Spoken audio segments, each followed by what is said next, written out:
From Seattle to the convoy's rendezvous point off Icy Cape, Alaska, west of Point Barrow, is 3,000 miles. At Icy Cape, the ships had to wait on the unpredictable behavior of the ever-shifting ice pack. Meanwhile, on the East Coast, the ships out of Halifax were having their own hard going. Some made their way singly to their destinations along the east coast of Baffin Island. The others rendezvoused and headed into Fox Basin, en route to the sites on the west coast of Baffin Island and on the Melville Peninsula. At the rendezvous point, they were joined by 2 Canadian icebreakers, which led them northward through 450 miles of heavy ice.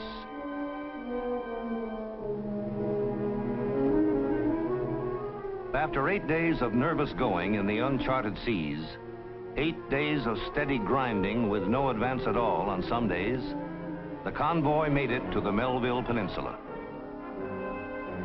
From here, an airlift would have to fly everything to other sites not accessible by water.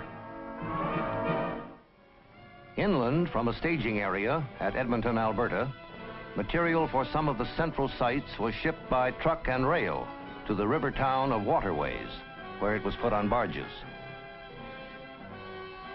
The barges proceeded downriver for 300 miles.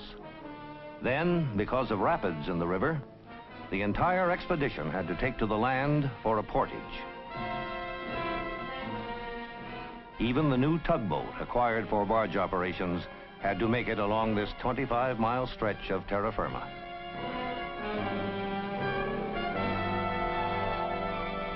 In the river again, the barge train resumed its water route across Great Slave Lake. Then it continued northward down the Mackenzie River to the Beaufort Sea, 2,000 miles in all. To the western convoy waiting off Icy Cape, the word came at last that the ice was retreating.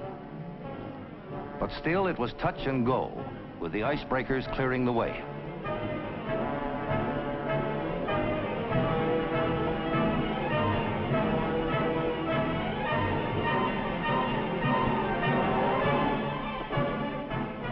Some ships dashed to nearby destinations as the narrow corridor was opened up. Others pushed through to reach more sites spotted for 1,200 miles further to the east. At many sites, the ships had to unload in desperate haste, for a shift in the wind could bring the ice back into shore overnight.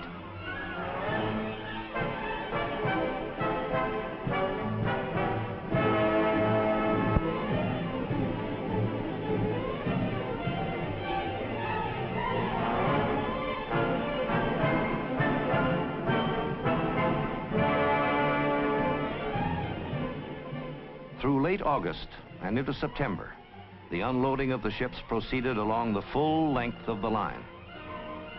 Every item carefully logged in and stored according to plan. Now to build with the material brought by the ships in a race against the approaching winter.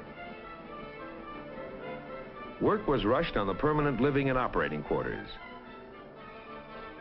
These were prefabricated structures made up of standard units called modules. In the boulder-strewn terrain of some eastern sites where there were no gravel deposits, the big rock crushers brought in by the sea lift were put to work to supply the great quantities of gravel and sand needed. It was in this area, where the terrain was worst, that the longest roads had to be built. Here, the stations were to be placed on top of cliffs, some as high as 2,500 feet above the sea. Without the roads, module units could not be hauled to their foundations. October. 10 months had gone by. All too soon, the long winter closed in, with its fierce storms, its brief twilights and long darknesses. Finishing the module interiors called for all the crafts of the building trades. Americans and Canadians were recruited from every corner of the two countries for these skilled tasks.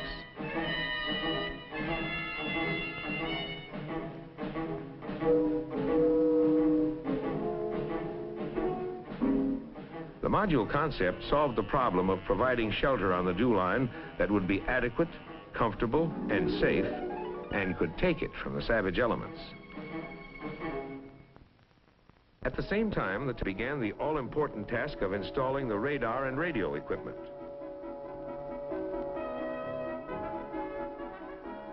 The wiring of these systems was extremely complex, but experience and careful training paid off.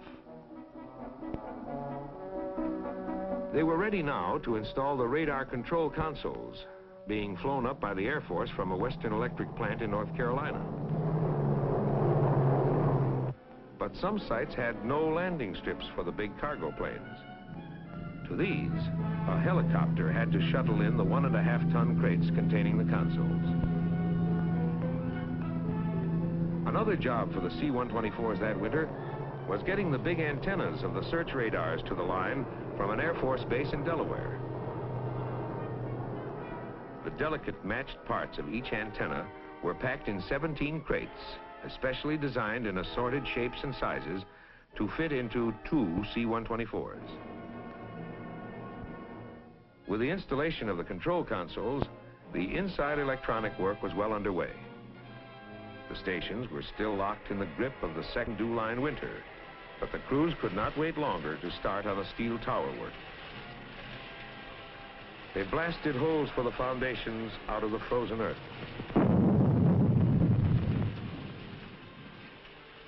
They mixed concrete in heated tents. As they poured the concrete in the bitter cold, they kept it from freezing by pumping in heat under tarpaulins. With the foundations in, the tower work went steadily forward.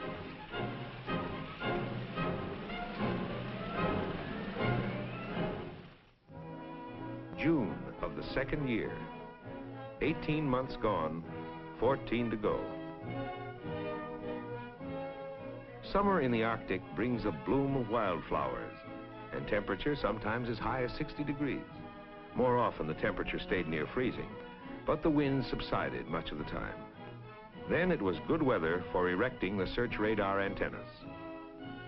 These precision mechanisms would be damaged if a sudden windstorm came up, so once started, the job had to be finished as fast as possible. The crews worked around the clock until the entire assembly was in place and its protective covering erected. In that second summer, a new sea lift came and went. Another transportation epic, but already an old story on the dew line. Ranking officers of the Air Force on their inspection tour late that summer had good reason to be satisfied with the progress they found. Both Air Force and Bell System officials kept in frequent first-hand touch with work on the line. As summer gave way to fall, the crews pushed intensively to finish installing the antennas in the aircraft alarm towers and the various permanent radio systems.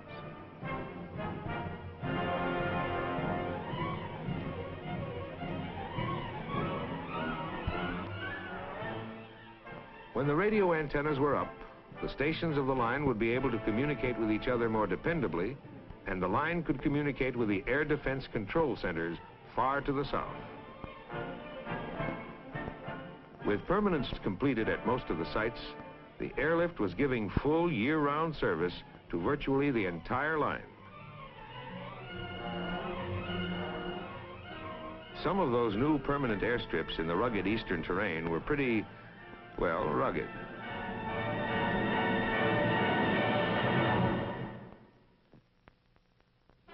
December, and the second dew line Christmas. By now, many of the sites were fully built. Project 572 was proceeding on schedule. But indoors, many months of work still remained to finish installing and testing the radars and the communication systems, and to coordinate them from station to station. Here, in the modules which housed this equipment, was the heart of each dew line station. On the performance of the electronic equipment, the success of the whole vast undertaking would stand or fall. The work went on, and once more the Arctic winter closed in.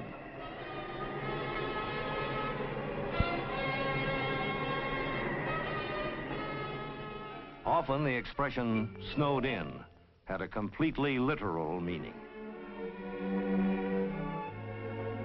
But nature in the Arctic no longer seemed so savage, for life on the DEW Line had become pretty civilized. Your quarters were a pleasant room which had quite a few of the comforts of home. Your shift was one of 3 that kept the radar and communication systems continually manned. You worked through the morning and broke for a good lunch. Then, back to work. On off time, there were various sports to help you keep fit. Spring baseball practice started early. While you were working up an appetite, the chef would be doing something about it. After dinner, it was each man to his own pleasure. It might be music. Perhaps you preferred a rousing game of table tennis, no quarter given. You could curl up with a good book. Or there was that other fine intellectual pastime called poker. No quarter given here either. But always and mainly there was the work, the continuous testing, the precise calibrating of the electronic equipment so radically new in many respects. Through that 3rd winter and spring, more than 1 million tests were made to check out the detection and tracking capabilities of the radars.